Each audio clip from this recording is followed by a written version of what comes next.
Isang nakagugulat na pangyayari ang nag-udyok sa pamahalaan ng Alemanya na bumuo ng isang madaliang ulat. Ang mga mayayamang matatandang Aleman, na karaniwang nagbabakasyon lamang sa Switzerland at France, ay biglaang sabay-sabay na bumili ng mga tiket sa eroplano patungong Pilipinas. Hindi iilan, kundi libo-libo.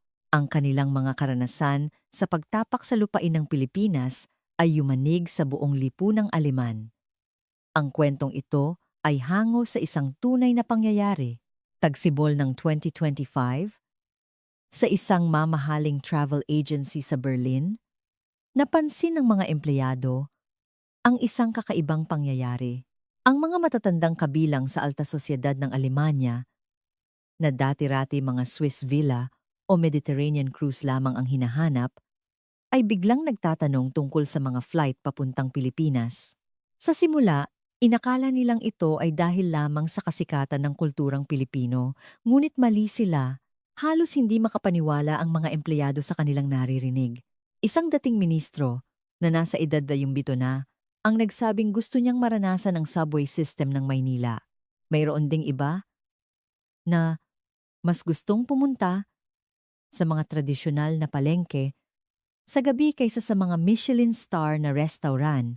Ang mas nakagugulat, sa loob lamang ng 1 o 2 araw, daan-daang kahilingan na tulad nito ang kanilang natanggap. Iisa ang salitang bukang-bibig nilang lahat. Kumpirmahin. Nais nilang personal na kumpirmahin kung gaano kasistematiko at katatag ang lipunang Pilipino. Hindi ito isang simpleng bakasyon, kundi isang paglalakbay para sa panlipunang pag-aaral. Si Friedrich Schmidt, isang dating ministro ng pananalapi ng Alemanya, ay nagsabing matapos ang sunod-sunod na ulat sa media ng Alemanya tungkol sa sistema ng lipunang Pilipino, nais niyang personal na makita kung ito ay totoo. Ganito rin ang sentimiento ng kanyang mga kaibigan. Ang mga chairman ng bangko at mga kumpanya sa pagmamanupaktura, pati na rin ang mga propesor sa unibersidad, ay nagsimula na ring magplano ng kanilang paglalakbay sa Pilipinas. Ang mga mamahaling travel agency sa Berlin ay naguluhan. Ito ang unang pagkakataon sa kanilang kasaysayan na nakatanggap sila ng ganitong uri ng konsultasyon sa paglalakbay. Hindi nila alam kung paano haharapin ang mga kliyenteng tumatanggi sa mga private jet at 5-star hotel, at sa halip ay nais maranasan ang pampublikong transportasyon at mga karaniwang ospital. Dumating sa punto na kinailangan nilang magdisenyo ng mga bagong-bagong travel package. Ang mas nakapagtataka ay ang edad ng mga kliyenteng ito. Karamihan ay nasa 60 hanggang 80 taong gulang. At marami sa kanila ay bihirang maglakbay sa ibang bansa. Ang biglaang interes ng mga leader na ito, na itinuturing na mga haligi ng lipunang Aleman sa isang bansa sa Asya, ay nagsimulang kunin ang atensyon ng gobyerno. Nagsimulang mag-imbestiga ang pamahalaan ng Alemanya sa pag-aakalang ang sabay-sabay na paglalakbay ng mga lider ng lipunan ay maaaring may mas malalim na kahulugan kaysa sa isang simpleng bakasyon. Lihim na nakipag-ugnayan ang German Foreign Ministry sa Embahada ng Pilipinas upang alamin ang sitwasyon. Ang lahat ng ito ay nagsimula sa isang dokumentaryo na ipinalabas ng German Public Broadcasting Corporation, ang palabas na pinamagatang Ang Himala ng Asya. Ang sistema ng lipunang Pilipino ay naging usap-usapan sa alta sosyedad ng Alemanya at pumukaw sa kanilang pagnanais na personal itong makita. Ang mga bahagi tungkol sa digital na sistema ng pamamahala at ang kahusayan ng serbisyong medikal sa Pilipinas ang pinakakumuha ng kanilang pansin. Ang mga Aleman na nakapanood ay nabigla dahil ipinakita sa dokumentaryo na ang Pilipinas ay hindi lamang isang powerhouse sa teknolohiya. Partikular na nag-iwan ng malalim na impresyon sa mga intelektual na Aleman ang sistematikong pagtugon ng bansa sa pandemyang COVID-19 at ang mabilis na proseso ng paggawa ng desisyon. Ang industriya ng turismo sa Alemanya ay nataranta. Sa loob lamang ng 1 linggo, umabot sa mahigit 3,000 ang mga booking patungong Pilipinas. Ang mas nakagugulat ay ang mga pagkakakilanlan ng mga nag-book. halos ang nangungunang 0.1% ng lipunang Aleman. Matapos ipalabas ang dokumentaryo, hindi tumigil ang pagring ng mga telepono sa mga travel agency sa buong Alemanya. Sa Berlin, Hamburg at Munich, daan-daang tawag ang natatanggap araw-araw. Ang listahan ng mga nag-book ay puno ng mga pangalan ng mga bigating tao sa lipunang Aleman. Kabilang ang 12 chairman ng mga multinational na korporasyon at 8 chairman ng board ng mga bangko, maging ang mga dating CEO ng pinakamalalaking kumpanya ng sasakyan sa Alemanya, ang BMW at Mercedes-Benz ay kasama sa listahan. Ang kanilang average na edad ay 68 at karamihan sa kanila ay hindi pa nakapaglakbay sa Asya. Ang pinakakakaiba ay ang kanilang mga kahilingan sa paglalakbay. Karaniwan, ang mga kliyenteng ito ay humihiling ng mga private jet, 5-star hotel, at personal na tour guide. Ngunit ang mga nais pumunta sa Pilipinas ay kabaligtaran ng hiniling. Nais nilang sumakay sa economy class ng mga commercial na flight at mas gusto ang mga disenteng business hotel kaysa sa mga luxury suite. Higit pa rito, ang kanilang itinerary ay kakaiba. Hindi sila interesado sa mga tourist spot tulad ng mga dalampasigan ng Palawan o mga makasaysayang simbahan sa Intramuros. Sa halip, nais nilang bisitahin ang mga istasyon ng subway, mga pampublikong palengke, mga karaniwang ospital, at mga tanggapan ng gobyerno. Isang dating ministro ang humiling pa na personal na mag-obserba kung paano pinoproseso ang mga serbisyong sibil sa Manila City Hall. Nahirapan ang industriya ng turismo ng Alemanya na tugunan ang mga kahilingang ito dahil ang mga kasalukuyang travel package para sa Pilipinas ay hindi akma sa kanilang mga pangangailangan. Kinailangan nilang agarang bumuo ng isang bagong uri ng social observation tour. Isang malaking travel agency sa Berlin ang nagpatawag ng isang emergency meeting. Kinailangan ng mga empleyado na makipag-ugnayan sa mga pampublikong ahensya sa Pilipinas upang makakuha ng permit para sa mga pagbisita. Ang mga tour guide ay kinailangan ding sumailalim sa bagong pagsasanay dahil ang kanilang pangunahing tungkulin ay hindi na maging gabay sa mga tanawin kundi magpaliwanag tungkol sa sistema ng lipunan. Maging ang tanggapan ng Philippine Department of Tourism sa Alemanya ay naguluhan. Karaniwan, humigit kumulang 20,000 dalaman na turista ang bumibisita sa Pilipinas taon-taon. Ngayon, sa loob lamang ng isang buwan, halos kalahati na ng bilang na iyon ang nag-book at hindi tradisyonal na turismo ang kanilang hanap. Mahigpit na binantayan ng gobyerno ng Alemanya ang sitwasyon dahil ang sabay-sabay na pag-alis ng mga lider ng lipunan ay maaaring magkaroon ng diplomatikong implikasyon. Nagpadala ang German Foreign Ministry ng isang di-formal na abiso sa gobyerno ng Pilipinas at nagtatag ng isang sistema ng kooperasyon sa pagitan ng dalawang bansa. Ang pinakainteresante ay ang motibasyon ng mga nag-book. Ang kanilang layunin ay hindi lamang simpleng pagkamausisa, kundi isang paghahambing na pag-aaral sa lipunang Aleman. Isang dating ministro ng ekonomiya ang nagsabi na matapos basahin ang isang ulat na nagsasabing ang digital government system ng Pilipinas ay nauuna ng 10 taon sa Alemanya, nais niya itong personal na kumpirmahin. Nagsimula na ring magbigay pansin ang media ng Alemanya sa penomenong ito. Ang pahayagang Bild ay naglathala ng isang ulat na may headline na ang Der Spiegel naman ay naglathala ng isang malalim na artikulo na pinamagatang mga leader ng Alemanya na natututo mula sa Asya. Ang mga empleyado ng travel agency na tumatanggap ng mga booking ay namangha sa seryosong saloobin ng kanilang mga kliyente. Ang mga taong karaniwang naglalakbay para magpahinga ay biglang naging mga social scientist na walang tigil na nagtatanong ng mga tiyak na katanungan tungkol sa sistema ng transportasyon, sistema ng kalusugan, at mga serbisyong administratibo ng Pilipinas. Sa sandaling tumapak ang mga pinakamakapangyarihang tao sa Alemanya sa lupain ng Pilipinas, nagsimulang mayanig ang kanilang pananaw sa mundo. Para sa kanila, nasanay sa masikip at magulong Berlin-Brandenburg Airport, ang Ninoy Aquino International Airport, NAIA, ay isang ganap na ibang mundo. Wala pang 5 minuto mula sa kanilang paglabas sa eroplano, nagsimula ng magkarat ang kanilang pagmamalaki bilang mga Aleman. Abril 15, 2025, alas 2 ng hapon, lumapag ang isang Lufthansa flight sa Naya.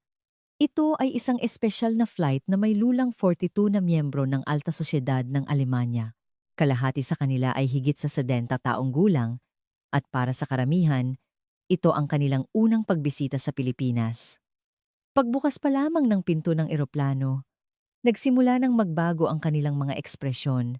Sa kanilang pagpasok sa loob ng terminal, ang tanawin sa kanilang harapan ay higit pa sa kanilang inaasahan.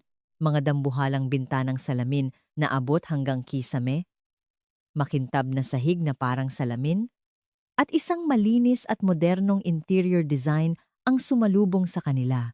Human to si Heinrich Müller, isang dating ministro na ekonomiya at luminggon sa palikit. Naalala niya ang matagal na pagkaantala at mga problema sa pasilidad ng Brandenburg Airport na kanilang tiniis sa loob ng maraming taon. Ngunit iba ang naiya. Lahat ay gumagana ng perpekto. Habang naglalakad patungo sa immigration, naranasan nila ang kanilang unang pagkabigla. Ang mga automated e-gate system ay bukas para sa lahat at karamihan sa mga pasahero ay mabilis na dumadaan gamit ang mga makina. Ang sistemang nasa pilot testing stage pa lamang sa Alemanya ay pang-araw-araw na pala sa Pilipinas. Si Thomas Schneider, dating CEO ng BMW, ay nag-atubili sa harap ng e-gate. Humanga siya sa user-friendly na interface na madaling gamitin kahit para sa mga dayuhang hindi marunong magtagalog. Kumpleto rin ito sa iba't ibang wika tulad ng Aleman, Ingles at Hapon. Sa baggage claim area, naghihintay ang kanilang ikalawang pagkabigla. Ipinapakita sa malalaking screen ang real-time status ng mga bagahe. Ang conveyor belt ay tahimik at maayos na umiikot. Ang mga nawawalang bagahe o pagkaantala na karaniwan sa Frankfurt Airport ay tila imposibleng mangyari rito. Ngunit ang pinakanakamamangha ay ang serbisyo ng mga empleyado ng paliparan. Ang mga staff sa information desk ay matatas mag-Ingles habang sinasagot ang mga tanong at may ngiti sa kanilang mga labi. Ang mga janitor ay agad na nililinis ang sahig pagkatapos dumaan ng mga pasahero. Ito ay isang antas ng serbisyo na bihira nang makita sa mga paliparan sa Alemanya. Ang mga pasilidad sa loob ng paliparan ay lalo pang nagpamangha sa kanila. Libreng wifi, mga charging station sa bawat sulok, at iba't ibang convenience store. Ang lawak at pagkakaiba-iba ng mga brand sa duty-free area ay mas nakahihigit kaysa sa alinmang paliparan sa Europa. Pabulong na sinabi ni Peter Wagner, dating Pangulo ng German Banking Association, sa kanyang kasama. Sigurado ka bang nasa Asya tayo? Dahil ang modernisasyon at kahusayan nito ay higit pa sa pinakamagagaling na paliparan sa Europa. Habang naglalakad sila patungo sa koneksyon para sa airport subway, naranasan nila ang kanilang ikatlong pagkabigla. Ang mga escalator at walkway ay tila walang katapusan, malinis at parang bago ang lahat ng pasilidad. Ang mga karatula ay napakalinaw at madaling sundan, kahit para sa mga dayuhang unang beses palang bumisita. Sa platform ng airport subway, naghihintay ang huling pagkabigla. Dumating ang tren sa eksaktong oras. Ang loob ng bagon ay mas moderno pa kaysa sa mga S-Bahn train ng Alemanya. Maluwag ang mga upuan at halos walang ingay. Sa loob lamang ng 5 minuto, ang mga estereotipong pananaw ng alta sosyedad ng Alemanya tungkol sa Pilipinas ay ganap na nawasak. Ang imahe ng isang developing country ay naglaho. Sa halip, ang kanilang nasaksihan ay isang sistema na mas maunlad pa kaysa sa Alemanya. At ito ay simula pa lamang ng kanilang mga pagkabigla. Ang kaayusan sa sikat na otobahan ng Alemanya ay tila naglaho sa harap ng mga highway sa Metro Manila. Sa sandaling pumasok ang kanilang bus sa Skyway mula sa paliparan, isa na namang alon ng pagkabigla ang sumalubong sa mga pinakamakapangyarihang tao ng Alemanya dahil ang kultura sa kalsada ng Pilipinas ay ganap na iba sa kanilang inaasahan sa Asya. Habang tinatahak ng bus ang Skyway mula NAIA patungong Bonifacio Global City BGC, sa simula ay walang interes na tumitingin lamang sa bintana ang mga Aleman. Ngunit nang makita nila ang tanawin mula sa itaas, nagsimula silang mamangha. Mula sa itaas, natanaw nila ang Port of Manila na ang sukat ay maihahalin tulad o higit pa sa Hamburg. Idinikit ni Klaus Hartmann, isang dating ministro ng transportasyon, ang kanyang mukha sa bintana. Pinagmamasdan ang mga pasilidad ng daungan, ang maayos na pagkakaayos ng mga crane at ang sistematikong paglalagay ng mga container ay hindi lamang kapantay, kundi tila mas moderno at mahusay pa kaysa sa sistema ng pamamahala sa mga daungan ng Alemanya. Pagpasok sa BGC, nagsimula ang kanilang unang sorpresa. Ang mga nagtataasang gusaling kondominium ay tila walang katapusan, isang tanawin na bihira sa Alemanya. Ngunit ang mas nakamamangha ay ang pagkakaroon ng mga parke at luntiang espasyo na sistematikong inilagay sa pagitan ng mga dambuhalang gusali. Humanga si Dietmar Meyer, dating CEO ng Mercedes-Benz, sa laki ng mga komunidad. Ang mga lugar na kayang magpatira ng libu-libong tao ay idinisenyo bilang isang kumpletong lungsod, mga komersyal na establisimento, paaralan, ospital at parke ay nasa loob lamang ng walking distance. Ito ay isang perpektong halimbawa ng master-planned city. Nang ibaling nila ang kanilang tingin sa mga kalsada sa ibaba, isa pang pagkabigla ang naghihintay. Sa kabila ng dami ng sasakyan, maayos ang daloy ng trapiko, isang antas ng kaayusan na bihira ng makita kahit sa otoban, maayos ang paglipat ng linya at napakahusay ng sistema ng mga traffic light. Ang pinakanakahanga-hanga ay ang pagkakasundo ng pampubliko at pribadong sasakyan. Ang mga bus lane ay perpektong nakahiwalay at ang mga bus ay dumarating sa tamang oras. Ito ay isang antas ng sistema ng pampublikong transportasyon na hindi pa naabot ng maraming lungsod sa Alemanya. Pabulong na sinabi ni Peter Wagner. Kung isa sa alang-alang ang densidad ng populasyon ng Maynila, ang kaayusan ng trapikong ito ay isang himala. Sa mga malalaking lungsod tulad ng Berlin o Hamburg, malubhang trapiko ang nararanasan tuwing rush hour, ngunit iba ang Maynila. Ang tanawin sa paligid ng mga pasukan ng subway at mga hintuan ng bus ay nagpamangha rin sa kanila. Ang mga mamamayan ay kusang pumipila ng maayos. Kapag dumating ang bus o tren, hinahayaan muna nilang makababa ang mga pasahero bago sila sumakay. Ang ganitong uri ng civic consciousness ay isang modelo kahit sa Alemanya. Pati ang itsura ng mga commercial district sa gilid ng kalsada ay kahanga-hanga.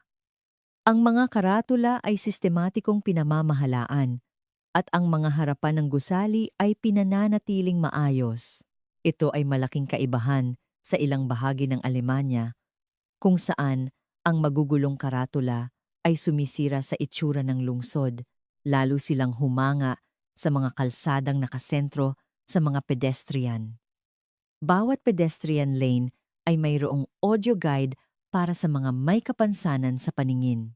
Ang mga sidewalk ay ganap na nakahiwalay sa kalsada at ang mga rampa para sa mga naka-wheelchair ay makikita kahit saan.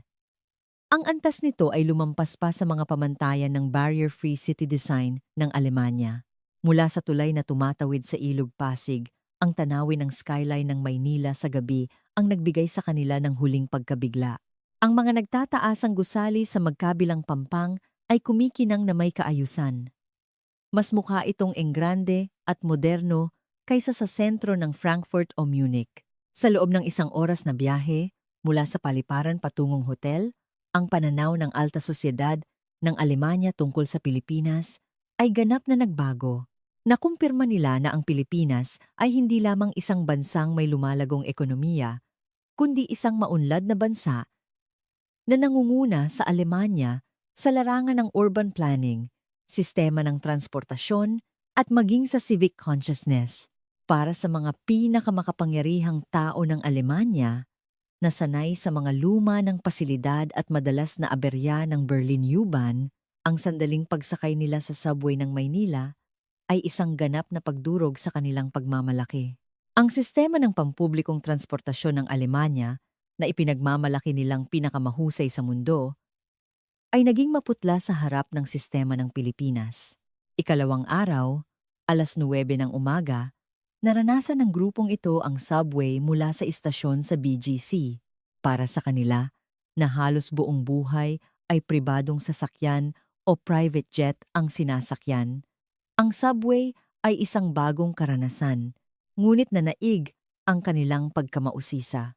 Mula sa pasukan ng istasyon, nagsimula na ang sorpresa. Ang mga escalator ay umaabot hanggang sa kailaliman, at lahat ng pasilidad ay malinis at parang bago. Ito ay malayong-malayo sa madilim at mamasa-masang pakiramdam ng U-Bahn sa Berlin. Ang pinakanakahanga-hanga ay ang pagkakaroon ng elevator sa bawat istasyon para sa mga may kapansanan at matatanda. Pagdating sa platform, si Ingrid Schiller, isang dating ministro ng Ugnayang Panlipunan, ay hindi napigilang humanga. Ang buong platform ay maliwanag at ang sahig ay kumikinang na parang marmol. Ang pinakanakagugulat ay ang sistema ng impormasyon. Sa mga electronic display, malinaw na nakasulat sa Tagalog, Ingles at Hapon ang eksaktong oras ng pagdating ng susunod na tren. Ang mga anunsyo ng pagkaantala o paghinto na karaniwan sa Alemanya ay hindi makita rito.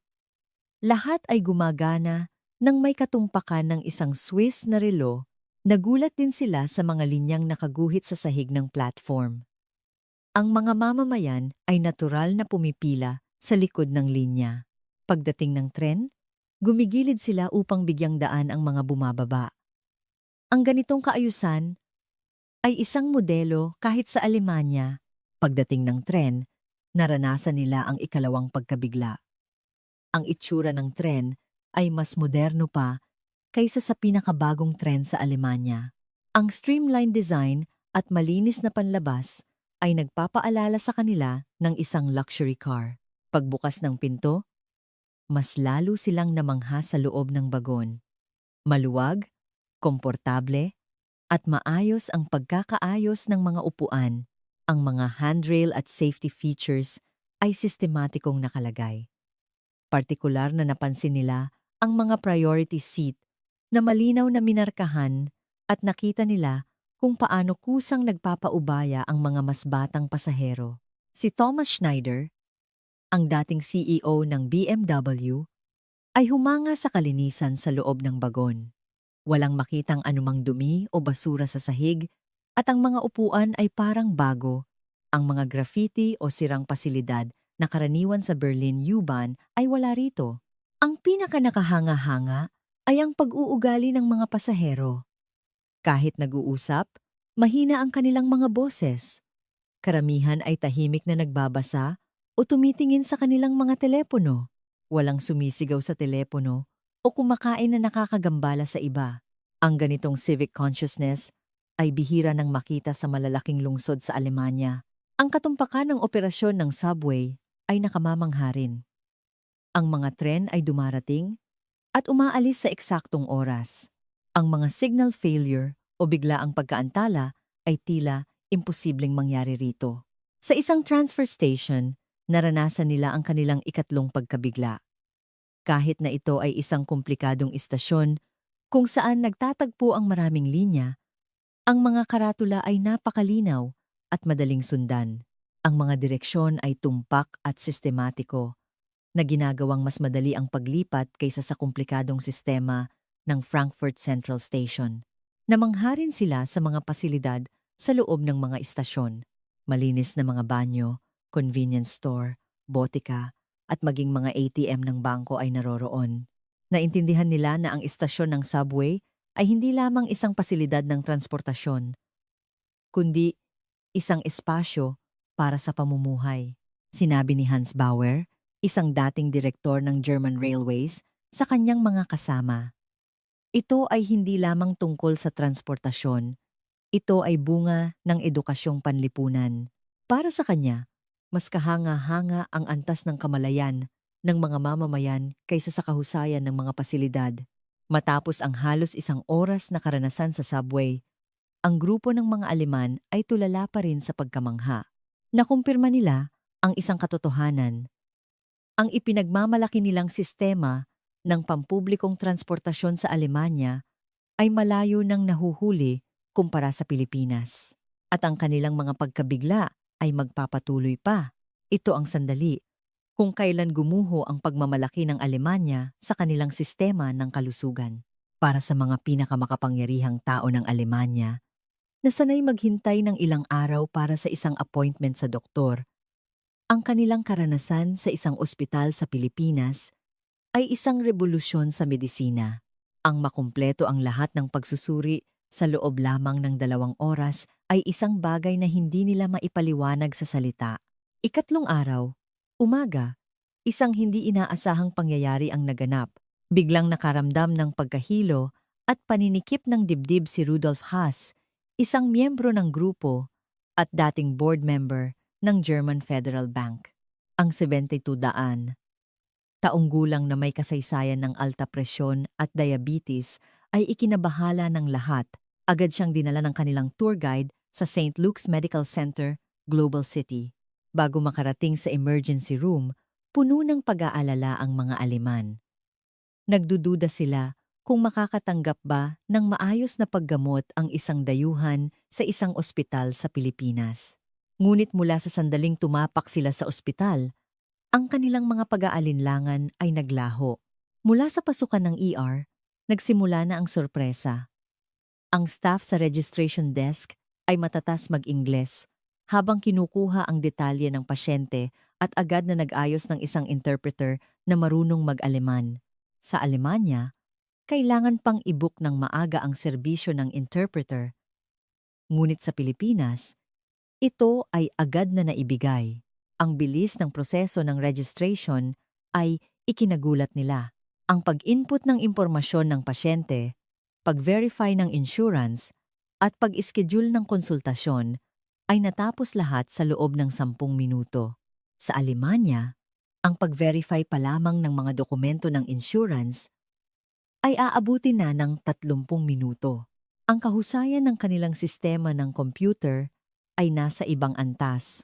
Sa waiting area, naranasan nila ang ikalawang pagkabigla. Kahit na ito ay isang emergency room, ang mga pasilidad ay kasing komportable ng isang hotel lobby. Malinis na upuan, maliwanag na ilaw, at tahimik na kapaligiran ang nagpakalma sa pagkabalisa ng pasyente. Ito ay malayong malayo sa masikip at magulong kapaligiran ng mga ER sa Alemanya. Nang tawagin na sila para sa konsultasyon, naghihintay ang ikatlong sorpresa. Ang doktor ay nakapag-aral sa Alemanya, kaya nakakausap niya sila sa wikang Aleman. Ang mas nakamamangha ay ang kanyang propesyonalismo. Masusin niyang sinuri ang kasaysayan ng medikal ng pasyente at tiningnan pa ang posibleng interaksyon ng mga gamot na iniinom nito sa Alemanya. Ang proseso ng pagsusuri ang nagdala ng pinakamalaking pagkabigla.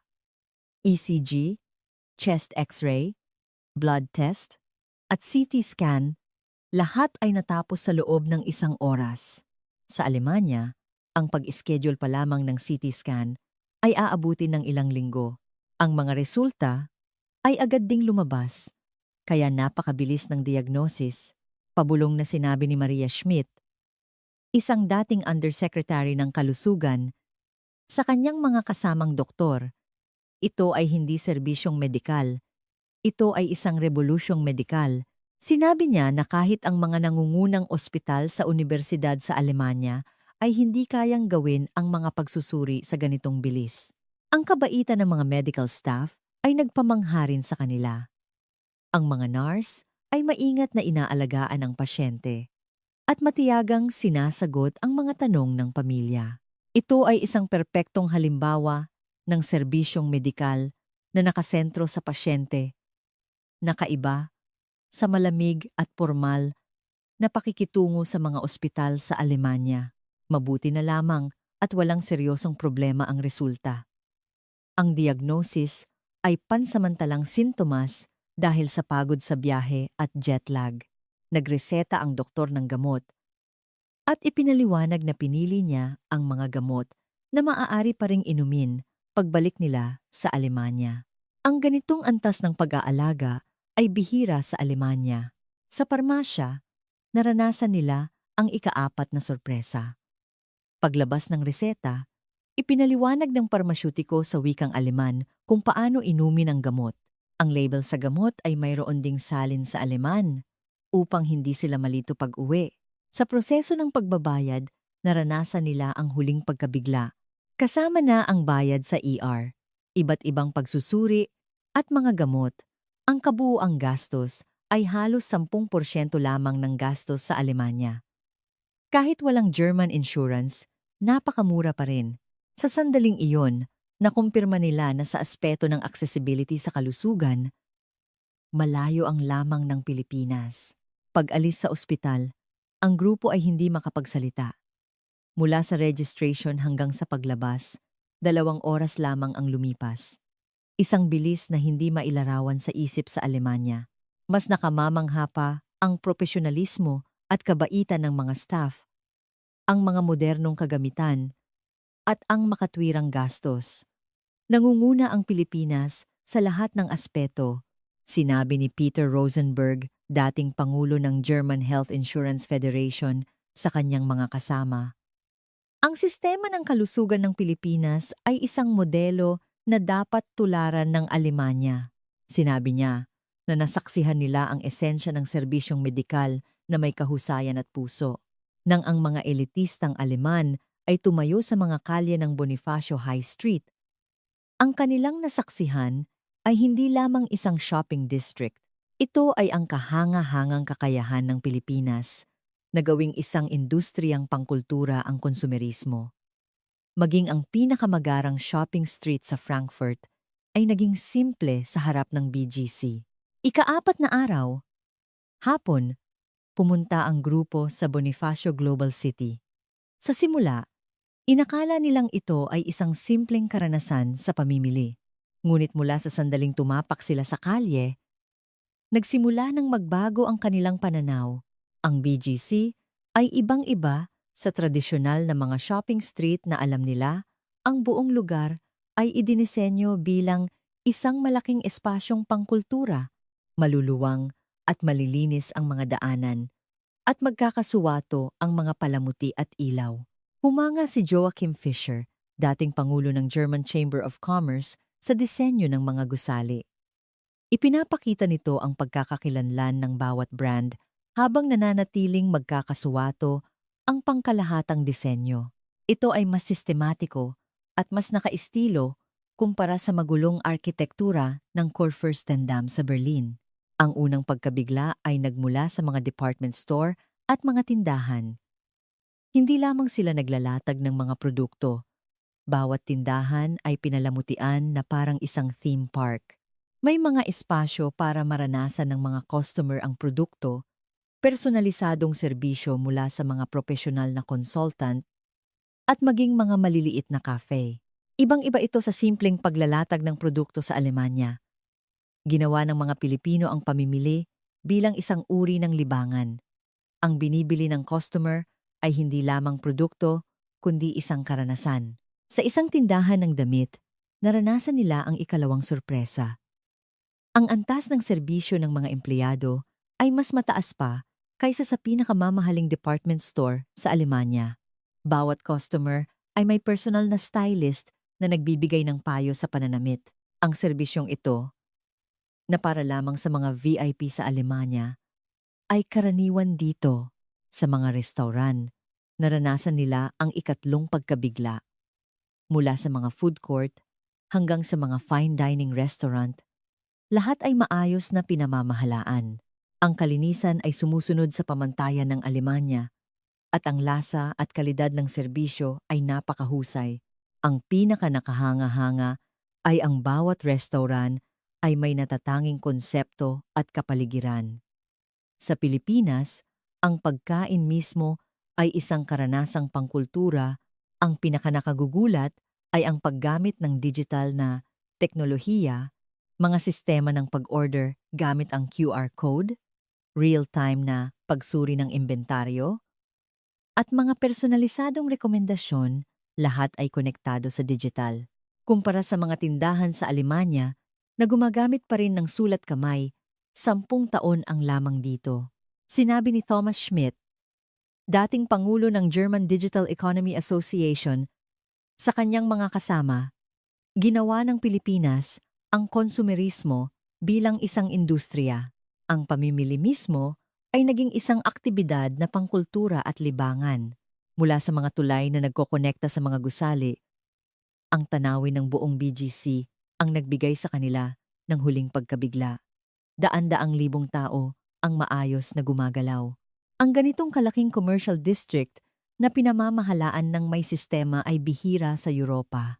Sinabi ni Angela Weiss, isang dating ministro ng kultura, nilikha ng Pilipinas ang isang bagong uri ng kulturang urban sa pamamagitan ng konsumerismo. Hindi lamang ito isang lugar para bumili, kundi isang espasyo kung saan nagtitipon ang mga tao upang lumikha at mag-enjoy ng kultura. Matapos ang isang araw sa BGC, natanto ng mga elitistang Aleman na ang kultura ng konsumerismo sa Pilipinas ay hindi lamang isang aktibidad na pang-ekonomiya, kundi isang sukatan ng pagkamalikhain at inobasyon ng buong lipunan. Nang magsimulang magsalita ang mga elitistang Aleman pagbalik nila sa Alemanya, ang buong lipunan ay nayanig.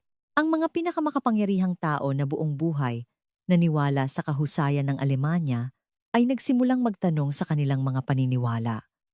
Dumating sa punto na kinailangan ng gobyerno ng Alemanya na bumuo ng isang madaliang ulat, unang bahagi ng Mayo 2025. Bumalik sa Berlin ang mga elitistang Aleman na galing sa Pilipinas. Mula sa paliparan pa lamang, kitang-kita na ang pagbabago sa kanilang mga ekspresyon. Ang mga taong dating may Eurocentric na pananaw ay mayroon ng ganap na bagong perspektibo. At nang magsimula silang magsalita, nagdulot ito ng malaking alon sa lipunang Aleman. Ang unang bomba ay pinasabog ni Friedrich Schmidt, ang dating ministro ng pananalapi. Sa isang pagtitipon sa politika, sa Berlin, hayagan niyang sinabi, ang digital government system ng Pilipinas ay nauuna ng hindi bababa sa 10 taon sa Alemanya. Ang eksena sa politika ng Alemanya ay nagulantang dahil ang mga salitang ito ay nagmula sa isang taong buong buhay na isinisigaw ang Deutschland über alles Germany above all. Nagsimulang kumilos ang media ng Alemanya. Ang Bild ay naglabas ng headline na ang Philippine Shock ng mga elitistang Aleman. Ang Der Spiegel ay naglathala ng isang serye na pinamagatang Mga Leader ng Alemanya na natututo mula sa Asya. Ang Frankfurter Allgemeine Zeitung ay nagsimula ng isang malalim na pagsusuri sa modelong Pilipino. Ang ikalawang pagkabigla ay nagmula kay Thomas Schneider, ang dating CEO ng BMW. Sa isang pagtitipon ng industriya ng sasakyan, sinabi niya na ang sistema ng pampublikong transportasyon ng Pilipinas ay mas mahusay kaysa sa otoban ng Alemanya. Ang pagmamalaki ng Alemanya bilang isang car nation ay gumuho sa isang iglap. Nagsimulang mayanig ang buong komunidad ng negosyo. Ang mga negosyanteng nakapunta sa Pilipinas ay ibinahagi ang kanilang mga karanasan sa iba't ibang pagtitipon. Mula sa automated system ng NAIA, sa on-time na operasyon ng subway ng Maynila, sa bilis ng sistema ng ospital, hanggang sa digital na inobasyon sa BGC, lahat ay sinamahan ng mga konkretong datos. Ang pinakamalaking alon ay naganap sa komunidad ng medisina nang tumestigo si Maria Schmidt, ang dating Undersecretary ng Kalusugan, sa isang komperensya ng German Medical Association tungkol sa sistema ng kalusugan ng Pilipinas. At sinabing ang pag-schedule ng CT scan ay tumatagal ng 3 linggo sa Alemanya, ngunit 2 oras lamang sa Pilipinas. Nagsimula ang mga panawagan para sa reforma. Hindi na maaaring manahimik ang gobyerno ng Alemanya.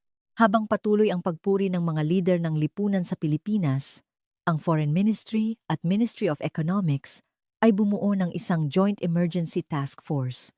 Ang layunin ay sistematikong suriin ang sistema ng lipunang Pilipino at tukuyin ang mga bahaging maaaring tularan ng Alemanya. Sa German Bundestag, dumami ang mga tanong tungkol sa Pilipinas. Tinanong ng mga mambabatas ng oposisyon kung gaano kalayo ang pagkakahuli ng digitalisasyon ng gobyerno kumpara sa Pilipinas. Humiling din ang mga mambabatas mula sa naghaharing partido ng mga panukala upang agad na mailapat ang mga matagumpay na kaso ng Pilipinas sa Alemanya. Ang Berlin ay nag-alab sa Philippine Fever. Ang reaksyon ng mga mamamayang Aleman ay naging mainit din. Matapos ang sunod-sunod na ulat sa media, nagsimulang magkaroon ng interes ang mga ordinaryong mamamayan sa Pilipinas. Ang enrollment sa mga klase ng wikang Filipino sa Berlin at Munich ay tumaas ng 10 beses. Ang mga booking para sa mga tour sa Pilipinas ay tumaas ng 500% kumpara sa nakaraang taon. Ang huling konklusyon ng gobyerno ng Alemanya ay nakagugulat. 200 pahinang ulat na isinulat ng Ministry of Economics at Foreign Ministry na pinamagatang pagbabago sa pananaw ng mga elitista matapos ang karanasan sa Pilipinas at ang epekto nito sa lipunan ay formal na nagtapos na. Ang Pilipinas ay hindi lamang isang bansa sa Asya, kundi isang maunlad na lipunan na dapat tularan ng Alemanya. Ang nilalaman ng ulat ay mas nakagugulat pa. Sinuri nito na sa bilis ng pagpapatupad ng digital government, kahusayan ng sistema ng pampublikong transportasyon, inobasyon sa serbisyong medikal, at antas ng pag-unlad ng kulturang komersyal sa lahat ng larangan, nangunguna ang Pilipinas sa Alemanya. Partikular na inirekomenda ng ulat na ituring ang Pilipinas bilang isang huwaran sa civic consciousness at kaayusang panlipunan. Tag-araw ng 2025, opisyal na inihayag ng German Chancellor ang isang state visit sa Pilipinas. Hindi lamang ito isang simpleng diplomatikong kilos, kundi isang pagbisita para direktang pag-aralan ang mga maunlad na sistema ng Pilipinas. Kasama sa delegasyon ang mga ministro ng iba't ibang departamento at mga CEO ng mga pangunahing korporasyon. Isang paglalakbay na nagsimula sa pagkamausisa ng isang grupo ng mga elitistang Aleman ang nagtapos sa isang pagbabago sa pambansang patakaran, isang tunay na makasaysayang pangyayari.